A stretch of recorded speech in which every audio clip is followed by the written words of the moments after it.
Foi, né? Foi. Eu acho que não tem ninguém assistindo ainda. Deixa eu ver. Acho que não. Vou esperar um pouco. Vou mandar o link aqui.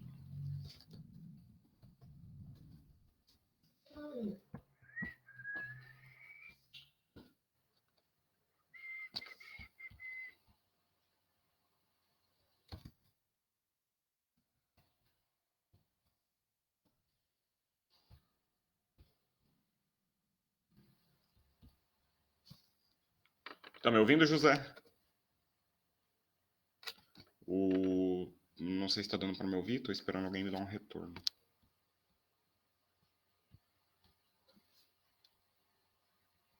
Vocês estão me ouvindo?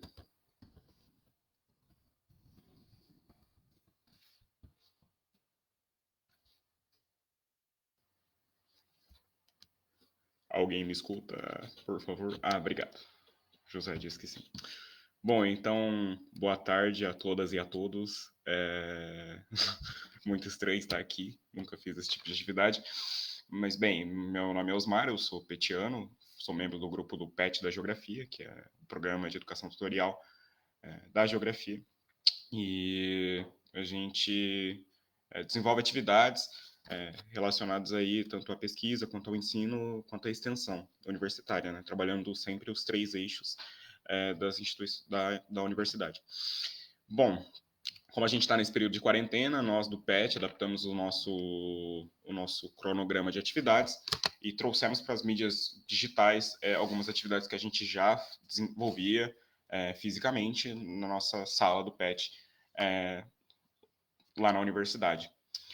E uma dessas atividades é o seminário, que a gente escolhe, que nós escolhemos obras científicas e trazemos para discussão e tentamos dialogar internamente, no caso, dentro do PET, mas que, dadas as circunstâncias que atualmente nos encontramos, nós trouxemos essas discussões agora para o Facebook, para as mídias sociais, e vamos tentar dialogar aí com o máximo de pessoas que for possível, né, dialogar. Enfim. E eu escolhi para apresentar aqui com vocês hoje, para discutir, para debater. Por isso é muito importante que vocês comentem, enfim, dialoguem comigo nessa transmissão. O livro da autora Indy Brown, chamado Nas Ruínas do Neoliberalismo, a Ascensão da Política Antidemocrática no Ocidente, que é esse livro aqui. Tá? Esse livro foi lançado recentemente, ele é de 2019, no Brasil ele foi lançado agora no início de 2020, e ele traz essa questão desse fenômeno antidemocrático que tem surgido, né, no Ocidente. E então essa é a proposta de discussão hoje. Tenho aí 30 minutos de discussão e aí para no máximo mais 30 minutos de questões e, enfim, curtam a página do PET, deixam seu like aqui no vídeo se gostarem e compartilhem se possível, se vocês acham relevante essa discussão, tá? Bom, eu não tenho nenhum esquema de apresentação, mas tem algumas coisas que são interessantes ser ressaltadas e lembradas aqui, né? Uma delas, primeiro, é a questão da autora, né? Quem escreve a obra é uma mulher chamada Wendy Brown, que ela é professora de ciência política na Universidade da Califórnia. Eu não sei onde eu olho, cara. E ela vem desenvolvendo temáticas acerca dessa questão do neoliberalismo, mas ela também coloca pautas de identidade, por exemplo, a questão do feminismo, dentro dessa problemática neoliberal, e coloca também outras discussões que são importantes a serem feitas na nossa realidade social de hoje, mas sempre trazendo essa abordagem do neoliberalismo que acaba moldando e influenciando as relações sociais pelo mundo, tá? Ela é uma ativista muito forte nessa questão tanto do contra o neoliberalismo, como também do feminismo. A companheira dela é a Judith Blair, que é muito conhecida internacionalmente para essa questão do feminismo e tudo mais. Inclusive, ela é uma das maiores feministas dessa vertente pós-estruturalista que existe. Enfim, e ela também teve um ataque, um episódio lamentável dela aqui no Brasil, que ela foi atacada por grupos de extrema direita quando ela veio palestrar aqui no Brasil e tudo mais. Essa é a companheira da Wendy Brown, autora do livro, né?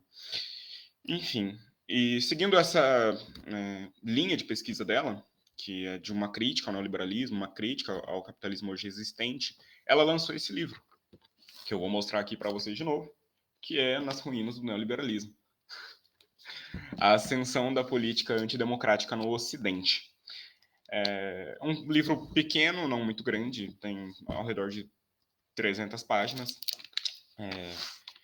mas traz uma discussão muito interessante, muito relevante, porque faz com que a gente desenvolva um olhar e até uma reflexão acerca do que está acontecendo hoje, né? O que acontece hoje em dia na nossa sociedade. Deixa eu só aparecer uma formiga aqui. Vamos lá.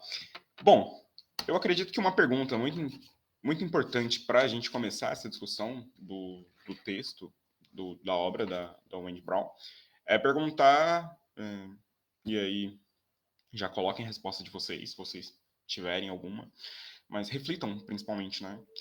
E essa pergunta é sobre se hoje o Ocidente, o mundo ocidental, vive uma sociedade mais democrática do que antigamente, do que outrora, né? Se esses fenômenos políticos autoritários, por exemplo, pedir fechamento do Congresso e do STF, que aconteceu agora domingo de novo, toda essa problemática que envolve aí uma volta do neonazismo, surgimento de movimentos neonazistas, surgimento de movimentos neofascistas, essa luta, essa batalha aí de supremacia racial, enfim, todas essas questões também relacionadas aí entre a xenofobia, se isso faz com que hoje a sociedade ocidental seja mais democrática que outrora. A princípio, e aí a resposta da Wendy Brown de início é que não. Nós não nos encontramos numa sociedade mais democrática do que nos encontrávamos antigamente, né? E é curioso porque a gente pensa que uma sociedade vai sempre se transformar positivamente. Então, como a gente teve um retrocesso dessa questão democrática nos dias atuais. Bom, para discutir essa questão, então, da democracia em si nos dias atuais e como ocorreu esse retrocesso, é interessante que a gente traga, então, essa pauta da democracia primeiro, né? Porque a democracia a gente confunde muito, no senso comum, com o direito de votar, simplesmente. E democracia é muito mais do que isso, né? Democracia é muito além de só ter o direito de votar. É muito só além de ter o direito de se reunir sem apanhar da polícia, por exemplo. Então, a democracia ela tem vários fatores que ajudam a ter uma sociedade mais democrática. Tá? A democracia ela vai sempre prezar, principalmente pela igualdade política. Tá? Essa igualdade política ela vai se afirmar nessa igualdade, tanto dos direitos políticos quanto também dos sociais. Então, ele não vai ser possível a gente separar essas duas coisas na questão dessa igualdade política, tá? Então, aí a gente pode trazer alguns teóricos, como, por exemplo, Rousseau, ele vai trabalhar numa perspectiva de que a democracia ela só vai se firmar numa sociedade quando ninguém for tão pobre que tenha que se vender, nem alguém seja tão rico que possa comprar alguém. Né? Então, a gente vê que essa questão social ela é importante para ter uma sociedade mais democrática. Né? Então, a gente tem que prover o acesso para todos, não só aí de bens materiais, mas também acesso de oportunidades, enfim, coisas materiais também, para que a democracia ela seja vivenciada na sua plenitude, para que ela seja para que ela aconteça de fato, né? Para que a gente tenha ali todo mundo vivendo e convivendo com todo mundo, apesar de suas diferenças, apesar enfim, de toda a diversidade que tem a sociedade e que vivendo num nível razoavelmente satisfatório, né? E aí eu entro também com essa outra questão, né, para corroborar com esse argumento, das três condições fundamentais para uma democracia realmente participativa, que é o que o professor Boaventura de Souza Santos traz, né? Que é essa questão de garantir, primeiro, uma sobrevivência, então, renda, moradia, elementos básicos e razoáveis de uma vivência digna numa sociedade. O segundo é essa garantia da liberdade. Não confundir liberdade para o Boaventura enquanto liberdade econômica, tá? Mas é liberdade de escolha. Então, a pessoa, por ter acesso a esses bens enfim, todo esse aparato da sociedade, ela consegue também livremente, ela consegue, então, ter essa liberdade de escolha, né? Livremente ela consegue escolher. E, por último, acesso à informação, né? Que é prover também uma educação de qualidade para que as pessoas consigam tomar decisões conforme elas julguem corretos enfim, viva numa democracia plena. Então a gente vê aí que a sociedade ela é muito importante e essa questão social também ela é muito importante para o desenvolvimento de uma democracia plena. E sistematizar a miséria, no caso a sistematização da miséria e da pobreza, ela decreta de morte a democracia. Seria o fim da democracia você ter níveis de disparidade social tão elevados numa sociedade, porque você não garante essa participação, não garante essa inclusão na vivência democrática e não garante que o ser ele consiga ser incluído nessa sociedade democrática. Tá? E aí é fantástico, porque a gente então entra agora na questão do neoliberalismo. Né? O neoliberalismo enquanto teoria e enquanto prática. O neoliberalismo ele é um guia de economia política. Tá?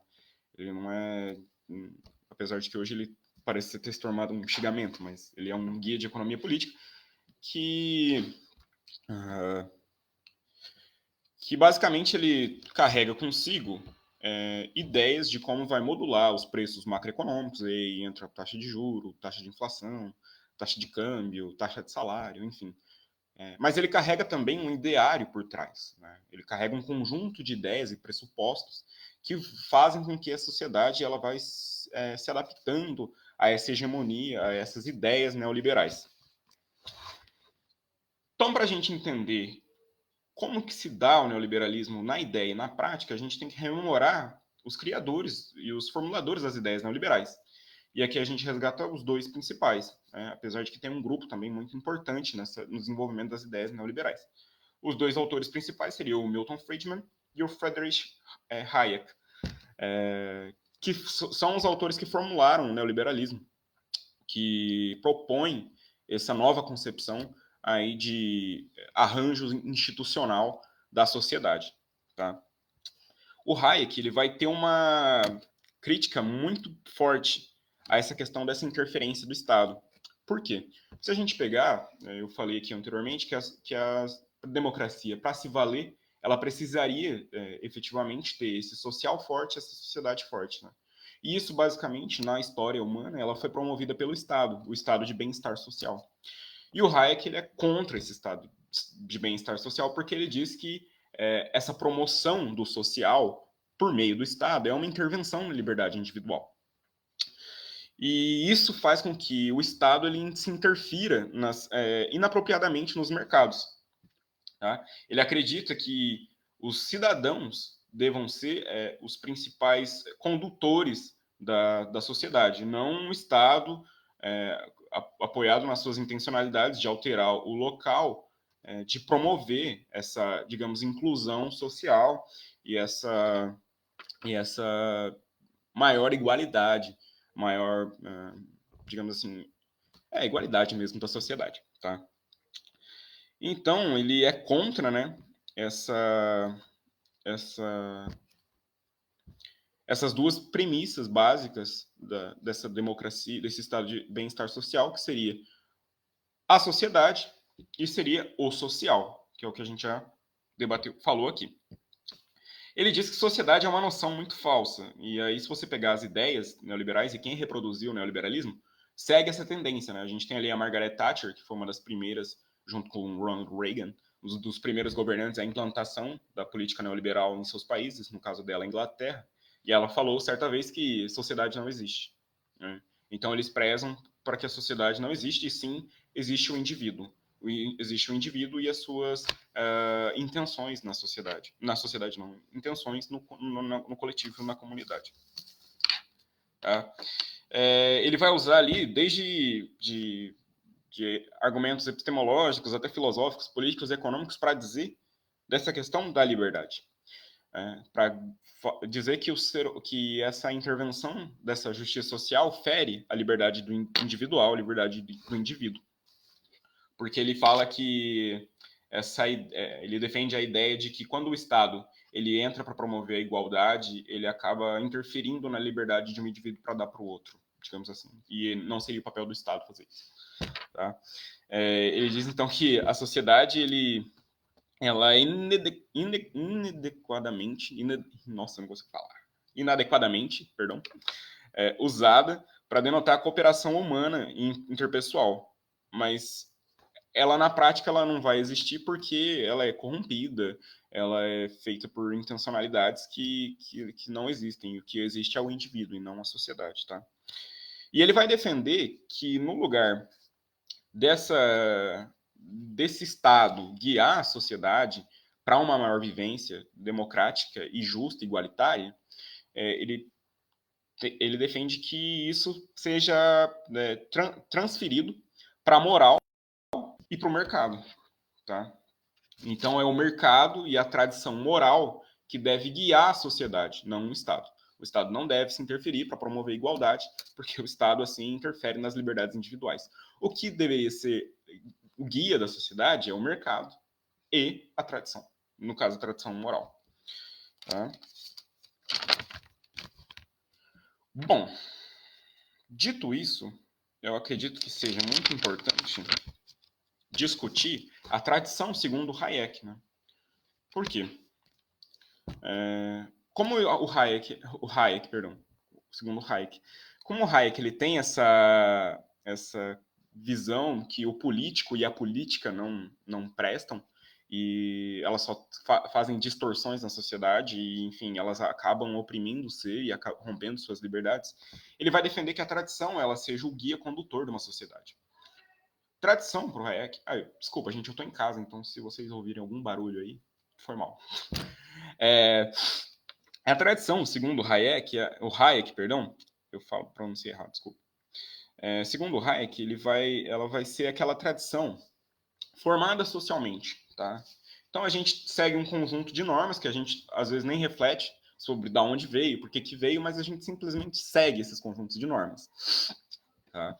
E o Hayek ele vai defender que essas normas são as únicas coisas que são legitimamente viáveis numa sociedade, porque elas não surgem de uma intenção, como a do Estado, por exemplo, de interferir na sociedade para acabar com a desigualdade, digamos assim.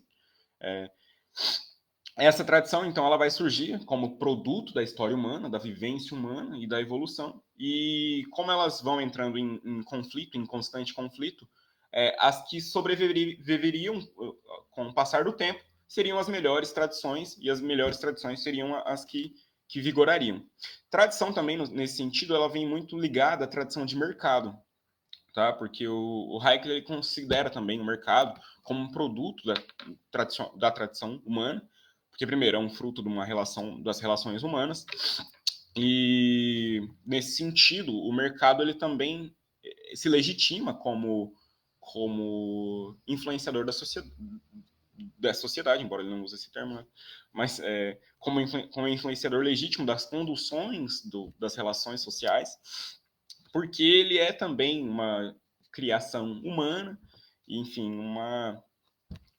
um produto da história humana. E esses dois produtos seriam mais legítimos de interferir na sociedade do que propriamente o Estado, tá? E a racionalidade humana. O problema em questão é que aí, tranquilo, né? É uma ideia, e as ideias, elas podem ser desenvolvidas, e, enfim. Mas eu acredito não, né? O Hayek, ele não separava essa tradição, né, da questão de como ela é socialmente construída, né? Uma tradição, ela geralmente ela é socialmente construída por uma homogeneidade étnica, racial e religiosa, como é o caso da tradição judaico-cristã, por exemplo, dos brancos, homens heterossexuais, cristãos, né? Então você tem aí no Ocidente, principalmente, essa tradição moral, só que a sociedade ocidental é muito diversa disso, né? O Brasil, por exemplo, é o país mais negro fora da África. Você tem na América Latina vários tipos de povos e etnos, enfim, etnia, mas você tem essa tradição, fica uma coisa assim muito homogênea das coisas, mas a sociedade, ela em si, ela não é homogênea. Talvez ele defendia isso porque ele não acreditava que existisse sociedade. Mas fica aí um vácuo de relação de poder muito grande. Então, você vai ter conflitos, né, dessa tradição. Enfim. E o mercado, ele também está pautado nessa tradição europeia, né, sobretudo depois da Revolução Burguesa, da Revolução Francesa, que entra aí os elementos de igualdade, liberdade e fraternidade, só que, como Harvey fala na produção capitalista do espaço, esses ideais de uma nação eles são tão difundidos que às vezes eles perdem até a origem, o significado original deles. Então, liberdade ela acaba se tornando uma coisa difusa, e não mais aquela liberdade que foi acordada na Revolução, de que era a liberdade individual de empreender ou de firmar contratos entre pessoas iguais juridicamente, né? Então, nesse sentido, vai se tendo aí as relações de poder dentro de um território que oprime, que, enfim, causa certas coisas. E o Hayek ele também tinha a ideia de que o liberalismo econômico ele era a saída para acontecer e ele poderia se dar em ambientes autoritários, tá? Porque é curioso, né, pensar que a liberdade pode acontecer em ambientes autoritários. Mas isso aconteceria porque a gente, por exemplo, o que aconteceu no Chile, né? A gente tem ali ditadura do Pinochet, que cerceia a liberdade de milhares de pessoas e implementa na marra o projeto neoliberal. Porque ele fala assim que o antônimo de liberalismo seria o totalitarismo e o da democracia seria o autoritarismo. Mas seria possível, dentro dessa lógica, ter um liberalismo autoritário e ter uma democracia totalitária, que seria a democracia das massas. Né? É curioso pensar nisso. Então, o Hayek ele vai defender que liberdade ela vai ser fundada nos princípios de condição e opinião evoluídos. Os princípios que são aceitos, os princípios difusos aceitos abertamente. E isso vai se formar, se fundar, a tradição que viveríamos numa tradição de mercado e numa lógica que leva também os princípios fundamentais de uma base cristã, aí, mas também, sobretudo, nessa lógica mercadológica e tudo mais. E isso deveria orientar e guiar a sociedade. Dito isso, a gente tem um probleminha, porque é bem diferente o neoliberalismo na prática do que na teoria. Tá? E por que ele é bem diferente na prática?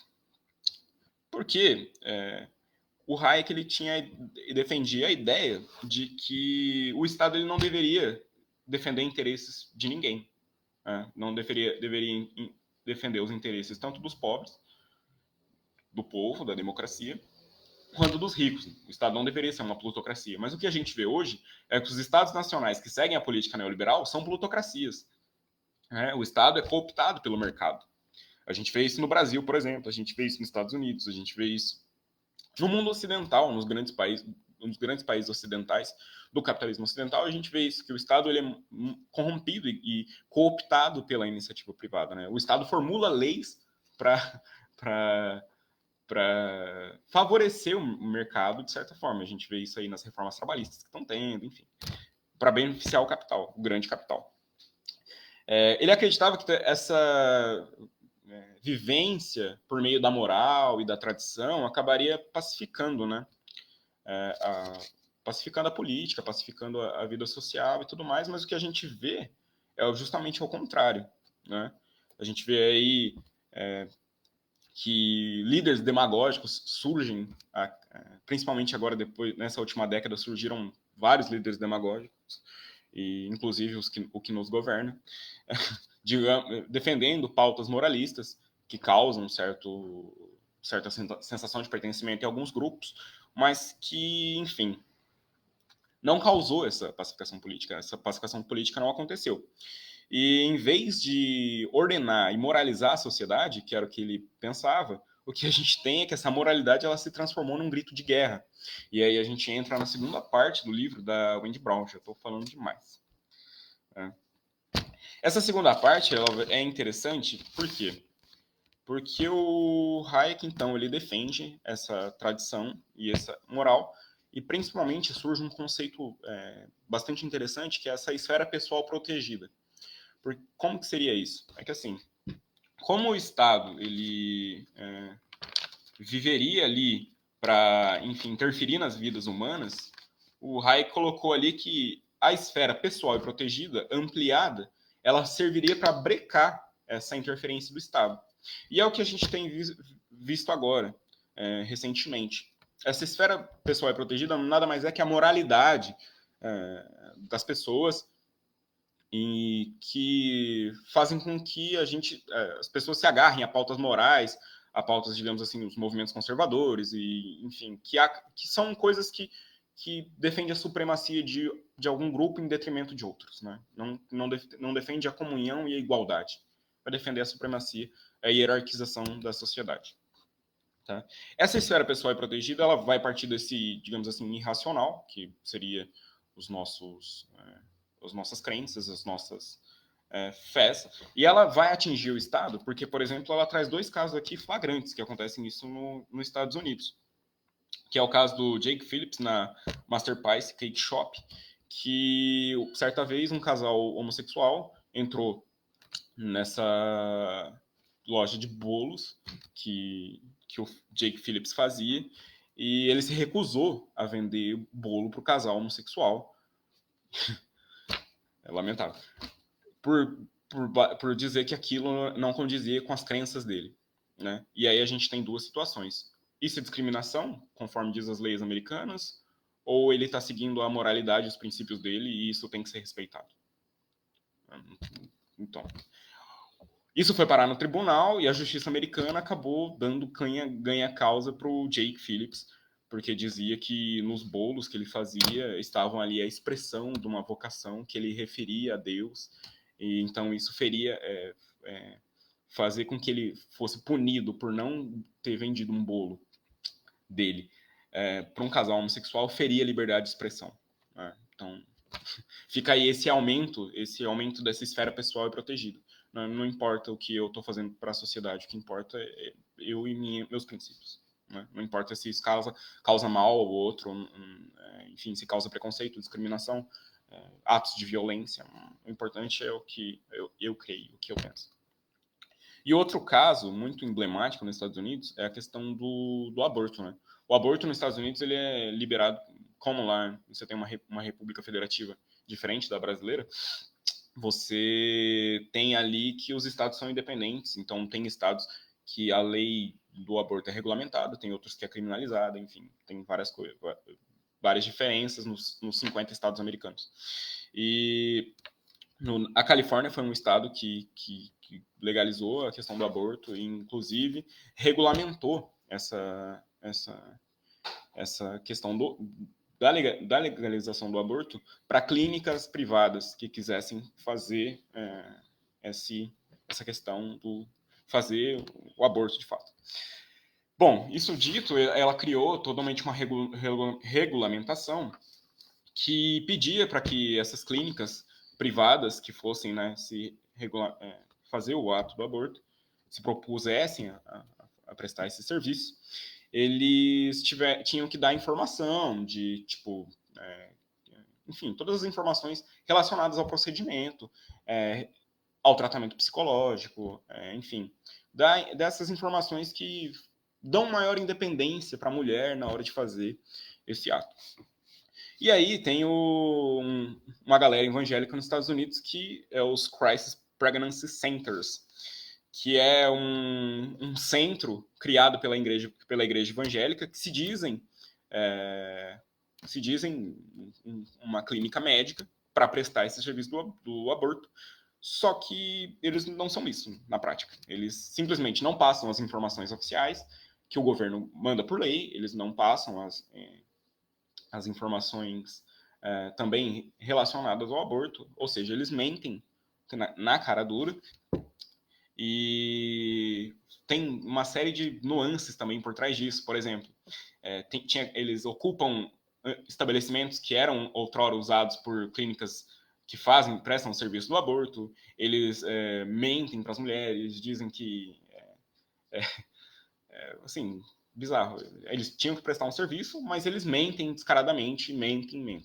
E aí esse caso foi para a Suprema Corte Americana também, igual do Jake Phillips. E a Suprema Corte Americana decidiu que eles tinham o direito de mentir, digamos assim, porque isso fere a liberdade de expressão deles. E eles acreditavam que o aborto é errado e ponto. Né? Mas a gente vê, então, essa esfera pessoal protegida, ela entrando no setor público, né? Porque essa prestação de serviço, por mais que ela fosse feita por entidades privadas, ela estava regulamentada como um serviço público. Por quê? Porque ela está ali um conjunto de normas, um conjunto de regras estabelecidas que tem que ser prestado para todos e por todos. Né? Mas o que essa esfera pessoal e protegida defende é basicamente, então, essa moralidade no setor público. Tá? E aí, para terminar, que eu já estourei o tempo, um minutinho, entra a questão do que isso gera, né? O que isso gerou na nossa sociedade, que vai explicar esse contexto atual de hoje que vivemos, tanto no cenário político quanto no social, que é a questão desse surgimento de um niilismo e de um ressentimento na sociedade. Por quê?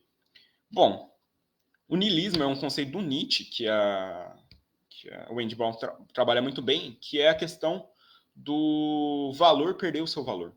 Né? Que os valores eles perdem o seu valor e produz esse fenômeno do niilismo. Mas nesse processo de dessublimação, que também é essa perda de valor, ela vai acontecer por dois motivos dentro do neoliberalismo, basicamente. Primeiro, como a gente tem uma sociedade hoje muito voltada para o consumo e uma sociedade em que a gente recebe uma chuva de informação muito grande para comprar, para consumir, e esse consumir está referido até a nossa felicidade, a nossa razão de ser, a gente acaba criando uma vida para esse consumo. Só que muitas vezes o consumo está oferido à nossa renda. Muitas vezes não. O consumo está oferido à nossa renda. Se a gente não tem renda, a gente não consegue acessar esse ideário, esse padrão de consumo socialmente difundido pela informação. Não conseguindo acessar esse padrão de consumo, a gente aí tem um probleminha, que é a questão do ser e do ter. Né? Como eu coloco que quem eu sou pelo aquilo que eu tenho, se eu não tenho, eu não sou. Né? Isso vai ajudando a criar o ressentimento e vai criando também o niilismo de certos valores, por exemplo, como a questão da solidariedade, como a questão da compaixão, como a questão da comunhão, como a questão, enfim, de valores da sociedade que estão sendo deixados de fora por puro ressentimento.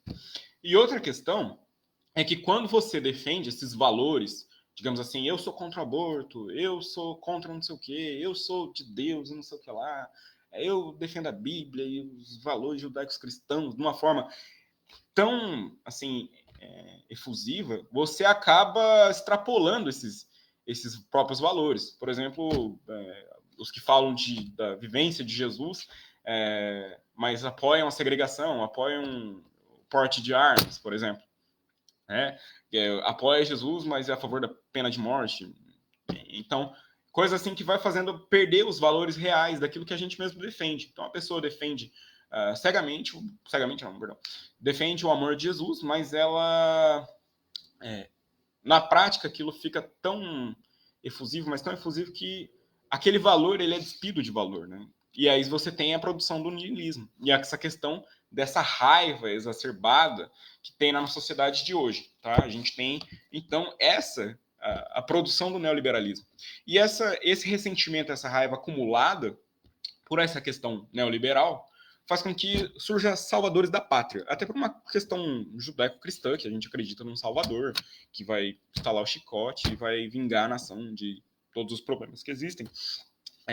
A gente acredita que esse salvador da pátria virá. E aí a gente toma líderes totalmente demagógicos, totalmente escatológicos, que, enfim, cooptam esse sentimento da sociedade, mas que na prática não defendem isso, né? E a gente então tem a sociedade de hoje menos democrática, por quê? Porque essa sociedade é menos democrática porque ela não inclui, segrega as pessoas e cria uma homogeneidade, tenta criar uma homogeneidade de etnia, de estilos de vida, de, enfim, julgo certo e errado. E a gente tem essa guinada de líderes e de políticos totalmente antidemocráticos no poder das sociedades capitalistas ocidentais. Sobretudo aqui a gente pode ver a Inglaterra, extrema-direita, Trump nos Estados Unidos, Bolsonaro no Brasil. Então a gente tem esses líderes que se agarram a pautas morais para ter, enfim, um certo tipo de apoio, um certo tipo de valor assim, para a sociedade, mas que no fato não conseguem responder às demandas de um Estado, enfim, de uma sociedade. Bom, eu acho que eu passei 6 minutos aí do esperado, espero que a Giane não brigue comigo. E, enfim, eu acredito que seja isso, tá?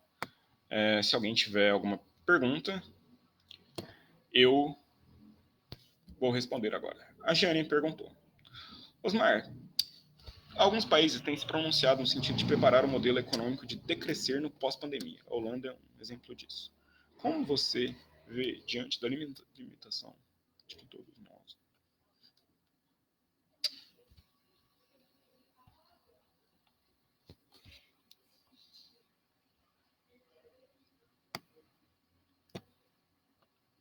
Bom, a Jenny faz uma pergunta aqui muito interessante. Aliás, se vocês quiserem mandar perguntas, fiquem à vontade. A Jenny pergunta assim: Osmar, alguns países têm se pronunciado no sentido de preparar o modelo econômico para decrescer no pós-pandemia. A Holanda é um exemplo disso. Como você vê isso diante da limitação que todos nós estamos presos, impostos pelo neoliberalismo e a ascensão das políticas antidemocráticas? O Brasil tem alguma chave para entrar nessa perspectiva de decrescimento, para pensarmos além? Bom, esse cenário do Covid-19, da pandemia promovida pelo vírus SARS-CoV-2, ela é uma ruptura de paradigmas, né? A gente provavelmente vai demorar muito tempo, ou provavelmente não vai nem voltar ao que éramos antes. Então a gente tem que pensar sempre a futuro agora. Como vai ser o nosso futuro? A gente vê que o neoliberalismo ele não deu muita base para a gente lidar com essa pandemia hoje, né? Como essa privatização do Estado, esse aumento dessa esfera pessoal e protegida em detrimento do social e da sociedade, faz com que hoje, por exemplo, a gente não tenha leito de hospital público para atender toda a população. Faz com que a gente não tenha ali investimentos em medicamentos e nessa indústria farmacêutica para produzir uma vacina. A gente não tem um Estado preparado para receber uma demanda tão grande criada por essa pandemia. Então, pensar o depois, ele é necessário. Essa perspectiva de um modelo econômico de decrescência é porque a gente sempre vira, tipo, sempre os estados estão ali querendo produzir, crescer mais. Então, um PIB de um ano foi tal e no outro ano vai ter que ser tal. Sempre tem que tal crescimento. Só que esse crescimento ele leva à escassez dos recursos, né? Por exemplo, da natureza, da água, enfim, de todos os elementos naturais e hipertrofiam a sociedade num estilo de vida que não é praticável e não é sustentavelmente praticável. Então, eu acredito que seria possível pensar num novo tipo de sociedade em que esse crescimento econômico não fosse tão importante? Poderia. Porque o crescimento econômico não muito deixá-lo um pouco de lado e você focar no bem-estar social e na promoção de um bem-estar social de uma maioria da população seria, ao meu ver, o mais correto nesses tempos, né? Seria você prover renda, prover as garantias mínimas de sobrevivência numa sociedade que amanhã a gente nem sabe. O problema é que isso também entra numa disputa de narrativas, né?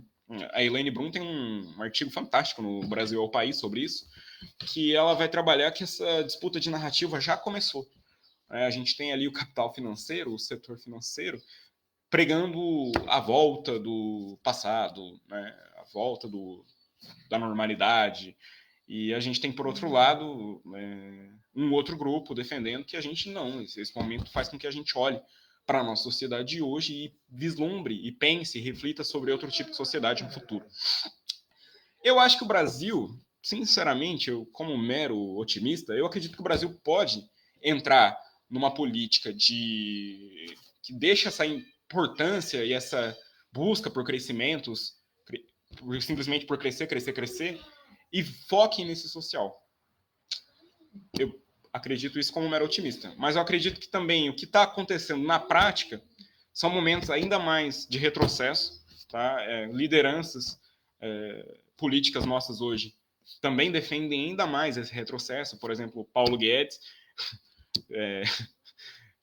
chegou até a rir para não chorar, porque ele ainda, nossa sociedade, o Brasil já está num gargalo de serviço público mínimo. A pandemia do Covid-19 vem para reforçar isso ainda mais, né? Não temos estrutura hospitalar, e o Paulo Guedes está falando em reforma num processo desse. Está falando em reforma para aumentar o investimento privado na sociedade brasileira, coisa que nunca aconteceu na história do planeta Terra, né? O investimento privado guiar o desenvolvimento. Então, assim, posso ser um otimista, mas na prática a gente tem que ser muito vigilante e militante para que isso não ocorra. E para o que ocorra para agora, seja essa perspectiva de um crescimento econômico, mas de uma perspectiva de uma ambiência social maior. Alguém tem mais outra pergunta? Eu acho que não. Não sei, peraí.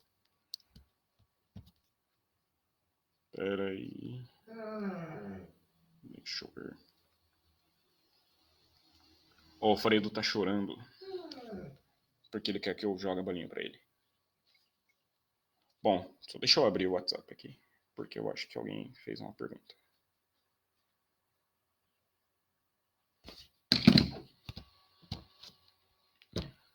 Bom, tem mais alguma pergunta?